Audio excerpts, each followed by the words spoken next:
प्रिय भक्तों, देवों के देव महादेव की कोई जलती लकड़ी से पिटाई करे ऐसा कोई सोच भी नहीं सकता। लेकिन यह बात बिल्कुल सच है। बात कुछ 1360 ईस्वी के आसपास की है।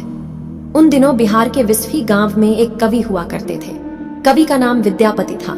कवि होने के साथ साथ विद्यापति भगवान शिव के अनन्य भक्त भी थे। इनकी भक्ति और रचनाओं से प्रसन्न होकर भगवान शिव को इनके घर नौकर बनकर रहने की इच्छा हुई। भगवान शिव एक दिन एक जाहिल गंवार का वेश बनाकर विद्यापति के घर आ गए। विद्यापति को शिवजी ने अपना नाम उगना बताया। विद्यापति की आर्थिक स्थिति अच्छी नहीं थी, इसलिए उन्होंने उगना को नौकरी पर रखने से मना कर दिया। लेकिन शिवजी मानने वाले कहाँ थे। सिर्फ 2 वक्त के भोजन पर नौकरी करने के लिए तैयार हो गए। इस पर विद्यापति की पत्नी ने विद्यापति से उगना को नौकरी पर रखने के लिए कहा। पत्नी की बात मानकर विद्यापति ने उगना को नौकरी पर रख लिया। एक दिन उगना विद्यापति के साथ राजा के दरबार में जा रहे थे। तेज गर्मी के वजह से विद्यापति का गला सूखने लगा, लेकिन आसपास जल का कोई स्रोत नहीं था। विद्यापति ने उगना से कहा कि कहीं से जल का प्रबंध करो, अन्यथा मैं प्यासा ही मर जाऊंगा। भगवान शिव कुछ दूर जाकर अपनी जटा खोलकर एक लोटा गंगा जल भर लाए। विद्यापति ने जब जल पिया तो उन्हें गंगा जल का स्वाद लगा और वह आश्चर्यचकित हो उठे कि इस वन में जहां कहीं जल का स्रोत तक नहीं दिखता, फिर यह जल कहां से आया, वह भी ऐसा जल जिसका स्वाद गंगा जल के जैसा है।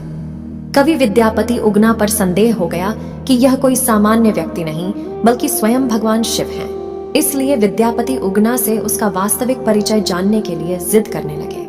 जब विद्यापति ने उगना को शिव कहकर उनके चरण पकड़ लिए, तब उगना को अपने वास्तविक स्वरूप में आना पड़ा।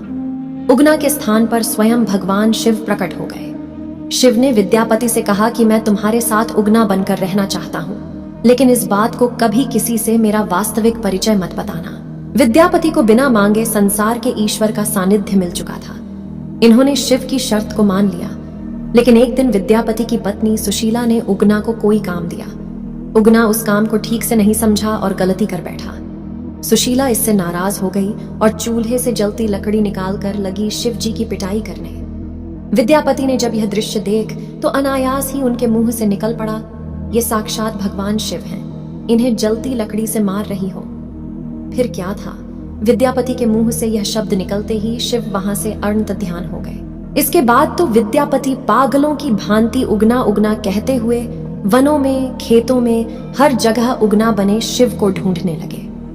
भक्त की ऐसी दशा देखकर शिव को दया आ गई। भगवान शिव उगना के रूप में उसके सामने प्रकट हो गए और कहा कि अब मैं तुम्हारे साथ नहीं रह सकता। उगना रूप में मैं जो तुम्हारे साथ रहा, उसके प्रतीक चिन्ह के रूप में अब मैं शिवलिंग के रूप विराजमान रहूंगा। इसके बाद शिव अपने लोक लौट गए और उस स्थान पर शिवलिंग प्रकट हो गया। उगना महादेव का प्रसिद्ध मंदिर वर्तमान में मधुबनी जिला में भवानीपुर गांव में स्थित है। बोलो हर हर महादेव।